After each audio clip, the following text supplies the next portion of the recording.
Esse episódio de Apenas um Show começa com a galera bem despreocupada, rindo e jogando conversa fora, lá na cafeteria. Mas de repente a Aileen chega e lembra eles sobre uma suposta chuva de meteoros muito rara, que iria acontecer só naquela noite, e que seria incrível por conta dos meteoros passarem muito mais próximos da Terra. Ela então sugere que eles deveriam ir até um lugar chamado Mirante na Montanha, onde conseguiriam ter uma vista ótima do evento. E a Margaret em seguida diz que esse nome significava namoro na montanha. E no momento que ela diz essas palavras, já dá pra ver na cara do Mordecai o quanto ele fica sem jeito e agitado com aquilo. E quando a Margaret provoca ele, perguntando se ele não ficaria com medo lá no topo da montanha escura, ele responde dizendo: por que eu teria medo de um bando de pessoas sentadas nos carros, namorando? E o clima fica, no mínimo, meio estranho com essa resposta dele, já que ninguém tinha se referido a isso. Mas o fato é que ele tava assim, completamente apavorado com a situação. Bastava olhar a cara dele pra saber. E no fim, eu acho que dá pra dizer que aquela era uma pergunta direcionada mais a ele mesmo do que pra qualquer um ali, porque nem ele mesmo entendia direito o motivo de estar com medo. Depois que eles vão embora, o Rigby simplesmente fala na base da amizade. E isso é o suficiente para iniciar uma discussão intensa sobre se existia essa de na base da amizade, sobre se ele e a Margaret eram só amigos ou algo mais, e sobre o que a Margaret deveria estar pensando a respeito dele. O Rigby então diz que a única vez que os dois se beijaram foi uma despedida no aeroporto e que ainda tinha sido ela que tomou a iniciativa, o que já não dava no mesmo. Além disso, já tinham se passado 2 semanas desde então, sem ele fazer absolutamente mais nada que indicasse um mínimo de interesse. O Rigby estava certo nos argumentos dele, e na verdade não precisava ser nenhum gênio para perceber essas coisas. Ele só estava vendo toda aquela situação de fora, sem ser atrapalhado pelos próprios sentimentos, que nem um amigo. Sendo assim, ele via tudo de um jeito mais prático e realista, sem ficar mentindo para si mesmo. No fim, o Mordecai diz novamente que não existia essa de na base da amizade, e afirma que naquela noite ele iria finalmente tomar uma atitude e beijar a Margaret.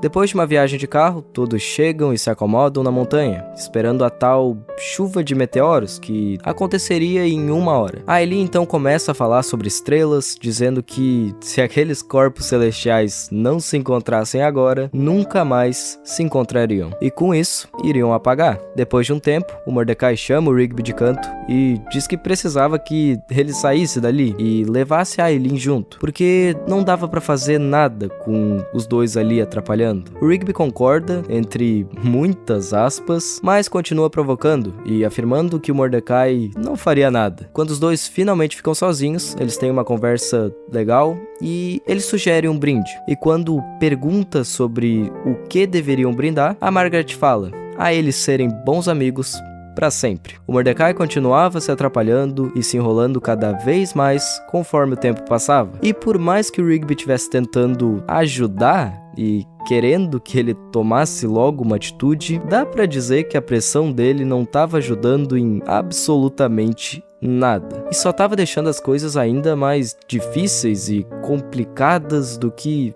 realmente eram. O Mordecai sabia bem o que queria, mas simplesmente não conseguia se mover e tomar uma atitude. E sempre que agia, acabava errando e fazendo algo totalmente diferente daquilo que queria. Naquele momento, ele estava tomado por todo o medo e a insegurança que sentia. E a gente consegue observar que essa insegurança do Mordecai não está presente somente nos relacionamentos dele, mas também em outras áreas da vida, como foi demonstrado no episódio do retrato. Por exemplo, ele possui muita dificuldade em relação a ter confiança em si mesmo, em acreditar em si mesmo e no seu próprio sucesso. E é por isso que ele se mantém constantemente estagnado na vida, enquanto o tempo continua indo embora, sem dar nenhum passo, porque pensa que se fizer qualquer coisa, vai acabar estragando tudo, porque nunca se sente bom o bastante e tem um medo profundo de destruir aquilo com que se importa, de uma maneira que, não seja mais capaz de consertar. E então segue pensando demais, tentando adivinhar o que os outros estão pensando, o que é claro, é impossível. Acaba não arriscando ser feliz pelo medo de acabar infeliz, quando na verdade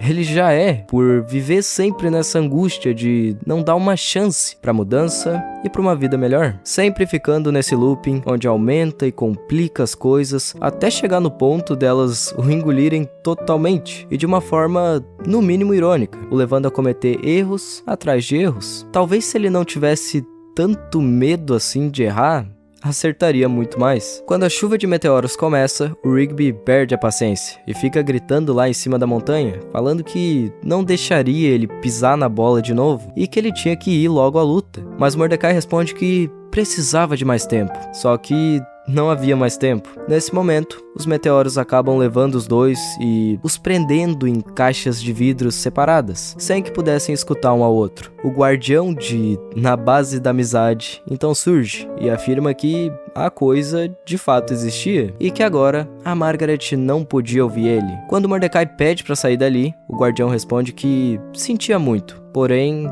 não podia fazer nada, porque ele tinha esperado demais. O Mordecai então fica muito frustrado e diz que queria beijar a Margaret há muito tempo, mas nunca teve uma boa chance. O guardião então, sem dó e nem piedade, fala que isso não passava de uma mentira. E então ele mostra como houveram sim várias oportunidades ao longo do tempo, mas em cada uma dessas oportunidades o Mordecai hesitou, jogou fora, por não acreditar em si mesmo. Na vida real a gente não tem um meteoro pra vir e nos mostrar um flashback de todas as oportunidades que a gente jogou fora durante a vida, então fica bem mais fácil seguir dizendo que elas nunca existiram, né? Mas sim, elas existiram, e se tem uma coisa que dói, é admitir isso. Como dói? Parar pra pensar em todas as vidas que a gente poderia ter vivido, tudo aquilo que poderíamos ter experienciado, a pessoa diferente que teríamos nos tornado, o tanto que poderíamos ter sentido, sorrido, amado, se naquela vez tivéssemos sido